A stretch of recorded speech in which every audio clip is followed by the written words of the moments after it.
Welcome back friends. आज मैं explain करूंगा सेक्स एजुकेशन के एपिसोड 2 को। तो चलिए शुरू करते हैं। एपिसोड शुरू होता है एक कपल से, जहां वो रोमांस कर रहे होते हैं और सेक्स करने के लिए लाइट ऑफ कर देते हैं, लेकिन अंधेरे की वजह से दोनों को चोट लग जाती है और वो चीखने लगते हैं। उनकी आवाज सुनकर लड़की के मॉम डैड वहां आ जाते हैं और वो पकड़े जाते हैं। अगले सीन में ओटिस की मॉम यानी जीन मिलबर्न अपने क्लाइंट्स की थेरेपी करती दिखती है और ओटिस उनकी बातें बाहर बैठकर नोट करता दिख रहा होता है। अगले सीन में ओटिस अपना इंट्रो करने के लिए प्रैक्टिस करते दिखता है। वहीं उसकी मॉम भी आ जाती है। ओटिस अपने मॉम से थेरेपी के आइडियाज मांगता है। ओटिस की मॉम ओटिस को बताती है कि ये काम बहुत जिम्मेदारी से करने वाला है, लेकिन कुछ लोग सिर्फ पैसों के लिए लोगों की थेरेपी करने लगते हैं, जिससे किसी के रिश्ते में दरार आ सकती है। ओटिस एरिक के साथ स्कूल जाता है, तभी वहाँ एक आदमी आता है। ओटिस की मॉम को फ्लावर देते हुए उसे डेट के लिए पूछता है, लेकिन जिन की मॉम उसे मना कर देती है और कहती है कि उसके ऊपर जिम्मेदारियां हैं और वो अब किसी को डेट नहीं कर सकती। ओटिस और एरिक स्कूल पहुंच जाते हैं। ओटिस को फोन पर मेव का कॉल आता है, जिसे देखकर ओटिस घबरा जाता है और अपना फोन फेंक देता है। एरिक कॉल रिसीव करने के लिए फोन उठाने जाता है, लेकिन ओटिस उसे रोकने लगता है। एरिक उसे समझाते हुए कहता है कि उसे मेव से बात करनी चाहिए, जिससे वो फेमस हो जाएगा, लेकिन ओटिस उसे बताता है कि उसे फेमस नहीं होना, वो वही नॉर्मल लड़का ठीक है जिसे कोई नहीं जानता। एरिक ओटिस को समझाता है और दोनों स्कूल के अंदर चले जाते हैं। लॉकर से बुक्स लेकर ओटिस लॉकर बंद करता है। मेव वहीं खड़ी होती है, जिसे देखकर दोनों डर जाते हैं। ओटिस मेव से कहता है कि उसका फोन खराब है, उस पर कॉल नहीं आ रहा। मेव उसे कुछ देर घूरती है और कहती है उसे एक क्लाइंट मिल गया और आज रिसर्च में उसकी मीटिंग है। ओटिस ये सुनकर नर्वस होते हुए ओके कहता है। तभी वहाँ एडम आ रहा होता है, जिसे देखकर ओटिस और एरिक वहाँ से भाग जाते हैं। काइल, जो एडम का फ्रेंड है, उसे बताता है कि उसकी मॉम ने एडम के साथ रहने को मना किया है क्योंकि वो अजीब है, और कहता है कि एमी के घर आज रात पार्टी है और वहाँ से चला जाता है। अगले सीन में एक केमिस्ट्री क्लास देखते हैं, जहां एमी होती है। एडम एमी पर पेपर फेंकता है, जिस पर लिखा होता है कि उसने एडम को पार्टी में इनवाइट क्यों नहीं किया। एमी एडम से कहती है क्योंकि उनके बीच सब खत्म हो गया है। एडम फिर से पेपर पर लेकिन क्यों लिखकर एमी पर फेंकता है, लेकिन एमी बिना पढ़े वो पेपर जला देती है। ओटिस और एरिक पुराने टॉयलेट पहुंच जाते हैं, जहां मेव पहले से ही होती है। मेव उन्हें बताती है कि ओलिविया अंदर है। सेक्स करते वक्त उसने अपने पार्टनर पर उल्टी कर दी थी। मेव ओटिस को बताती है कि ये एक कॉन्फेशन की तरह होगा। ओटिस के साथ एरिक भी अंदर जाने लगता है, जिसे मेव रोक लेती है। अंदर आकर ओटिस एक टॉयलेट में जाता है और दूसरे टॉयलेट में ओलिविया होती है। क्योंकि ओटिस की ये पहली थेरेपी होती है, इसलिए वो काफी नर्वस होता है।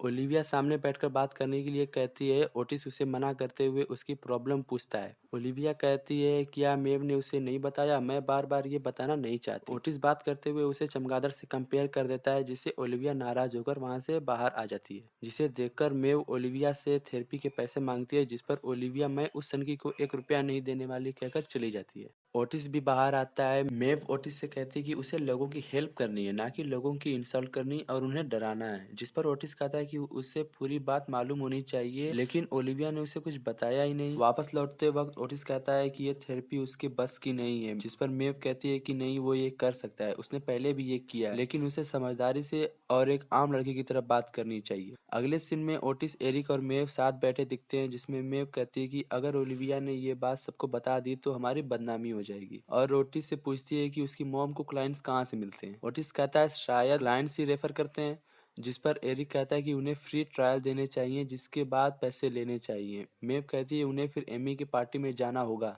ये सुनकर एरिक काफी खुश हो जाता है। अगले सीन में एरिक और ओटिस पार्टी में जाने के लिए तैयार हो रहे होते हैं। ओटिस कहता है कि उसे पार्टी में नहीं जाना, उसे पार्टी नहीं पसंद। एरिक ओटिस को फिर से पार्टी में जाने के लिए मनाता है। ओटिस नीचे आकर अपनी मॉम को बताता है कि वो एमी की पार्टी में जा रहा है। ओटिस की मॉम उसे कहती है कि लड़कियों से मिलना जुलना और ज्यादा नशा मत करना। ओटिस एरिक को लेकर वहां से चला जाता है। मेव भी पार्टी में जाने के लिए तैयार हो रही होती है, तभी वहां घर की मालकिन सिंथिया आकर घर का किराया मांगने लगती है, जिसे मेव मंडे को किराया देने के लिए कहती है। मेव को अजीब महसूस होता है और वो उल्टी करने लगती है, जिस पर सिंथिया कहती है कि दुआ करो कि तुम प्रेग्नेंट ना हो। अगले सीन में अब मेव को एक शॉप में देखते हैं, जो फर्स्ट एंसवर खरीदती दिखती है। इधर ओटिस और एरिक एमी के घर सबसे पहले पहुंच जाते हैं। ओटिस बेल बजाने लगता है, लेकिन एरिक सबके साथ अंदर जाने को कहता है। ओटिस एरिक की बात नहीं मानता और एरिक ओटिस को रोकने लगता है और जमीन पर गिर जाता है, जिससे उसकी पैंट गंदी हो जाती है। एरिक गुस्से में ओटिस से लड़ने लगता है, जिसे मेव देख रही होती है। मेव को देखकर वो दोनों शांत हो जाते हैं। मेव उससे बेवकूफी छोड़कर काम पर लगने को कहती है और बेल बजाती है। जाती है, जिसे देखकर ओटिस एरिक से पूछना है कि उसने मेव को क्यों नहीं रोका।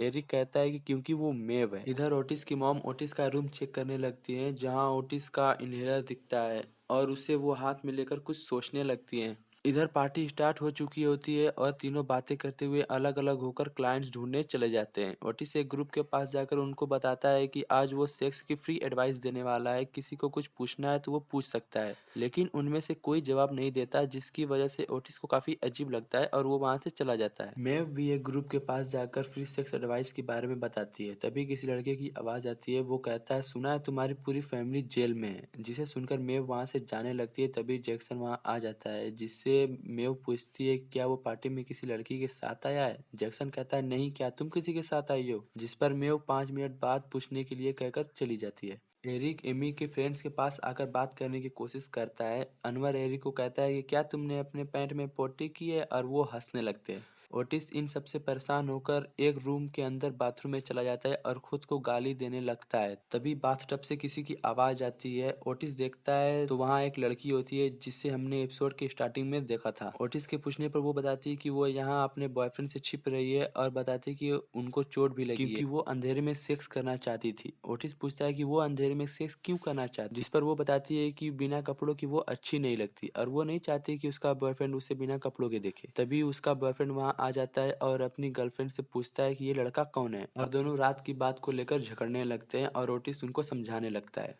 एडम भी एमी के घर आकर के गेट का बेल बजाता है और अंदर आने के लिए कहता है, लेकिन एमी मना करती है और गेट नहीं खोलती। तभी हमें वहाँ एक कार दिखती है, जिसमें ओटिस की मॉम ओटिस का इनहेलर उसे देने आई होती है। तभी उनकी कार पर एडम गिरता है, जिसे वो पहचान लेती है। इधर एरिक दीवार से चिपक कर खड़ा होता है। मेव वहाँ आकर उसे क्लाइंट ढूंढने के लिए कहती है और एरिक चला जाता है। बाथरूम में ओटिस उन दोनों को झगड़ने से रोकता है और उन्हें समझाता है कि उन्हें एक साथ बैठकर बात करनी चाहिए और अपनी फीलिंग एक दूसरे के साथ शेयर करनी चाहिए। जिस पर वो लड़का अपनी गर्लफ्रेंड से पूछता है कि आखिर ये है कौन। ओटिस कहता है कि इससे क्या फर्क पड़ता है कि वो कौन है, इस वक्त उनका रिश्ता ज्यादा इंपॉर्टेंट है। एडम ओटिस की मॉम से बात करते हुए उसे एमी के बारे में बताता है, जिससे ओटिस की मॉम एमी से साफ साफ बात करने के लिए कहती है। एडम गेट के ऊपर से अंदर जाने लगता है। मेव और एमी बैठकर बातें कर रहे होते हैं। तभी एमी को एडम दिखता है। उसे देखकर एमी चिल्लाती है कि सब हॉल के अंदर सिगरेट पी सकते हैं, जिससे सभी अंदर जाने लगते हैं और एडम के आने से पहले दरवाजा बंद कर देते हैं। एडम अंदर जाने का दूसरा रास्ता ढूंढने लगता है। मेव एक बाथरूम के अंदर चेक करती है कि क्या वो प्रेग्नेंट है और रिजल्ट पॉजिटिव आता है, जिससे मेव खुद को गाली देते हुए बेवकूफ बुलाती है।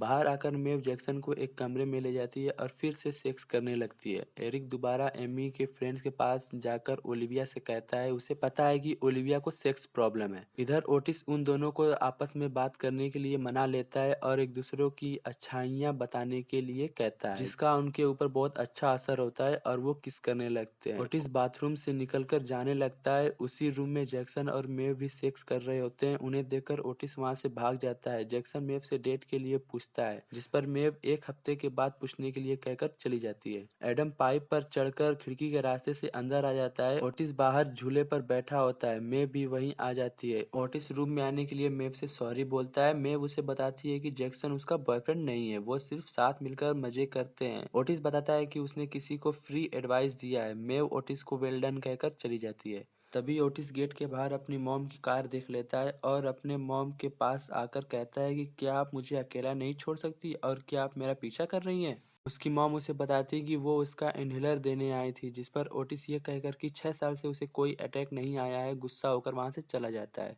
एडम भी एमी को ढूंढ लेता है, जो काइल के साथ होती है। एडम एमी को साफ साफ बताने को कहता है। एमी कहती है कि वो एक मुसीबत है और वहां से चली जाती है। एडम फिर से एमी के पास जाता है और गुस्से में काइल को पीटने लगता है। ओलिविया बनाना खा रही होती है, जो उसके गले में अटक जाता है, जिसकी वजह से ओलिविया एरिक के ऊपर उल्टी कर देती है और एरिक सोफी के ऊपर उल्टी कर देता है और सोफी ओलिविया पर। इधर एडम काइल को पीट रहा होता है और एक पॉट जिसमें एमी की दादी की अस्थियां होती हैं काइल के सर पर फोड़ देता है, जिसे देखकर एमी दादी माँ चिल्लाती है और वहीं बैठ जाती है। अगली सुबह एडम एमी से पूछता है कि क्या उनके बीच सब ठीक नहीं हो सकता। जाते हुए एमी कहती है कि तुम सब खराब कर देते हो। ये देखकर एरिक एडम से कहता है कि लगता है हमें कोई प्यार नहीं करता। घर लौटते वक्त मेव ओटिस से कहती है कि ये लोग थेरेपी के लायक नहीं है, क्लिनिक का आइडिया बुरा था, और सॉरी कहकर वहां से चली जाती है। ओटिस और एरिक भी घर लौट जाते हैं। मेव अपने घर आती है, जहां उसे फाइनल वार्निंग मिली होती है किराया चुकाने के लिए।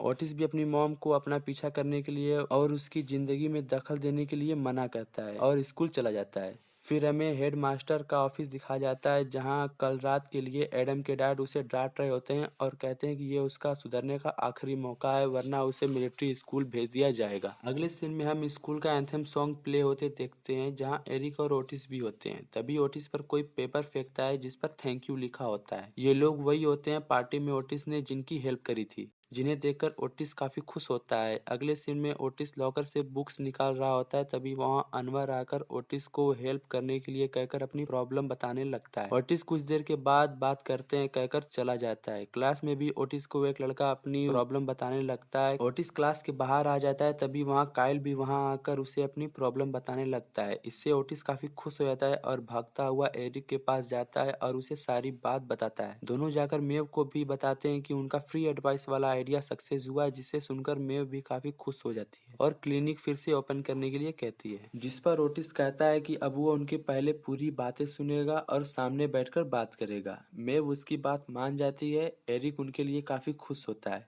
अगले सीन में हम ओटिस, एरिक और मेव को साथ बैठे देखते हैं। वहां ओलिविया आती है, मेव को पैसे देती है और ओटिस के बगल में बैठकर उससे बातें करने लगती है और एपिसोड 2 का यहीं पर एंड हो जाता है। आई होप कि गाइज आपको वीडियो पसंद आया तो लाइक एंड सब्सक्राइब। मिलते हैं अनदर वीडियो में, तब तक के लिए bye bye, be happy, be blessed, now our journey begin.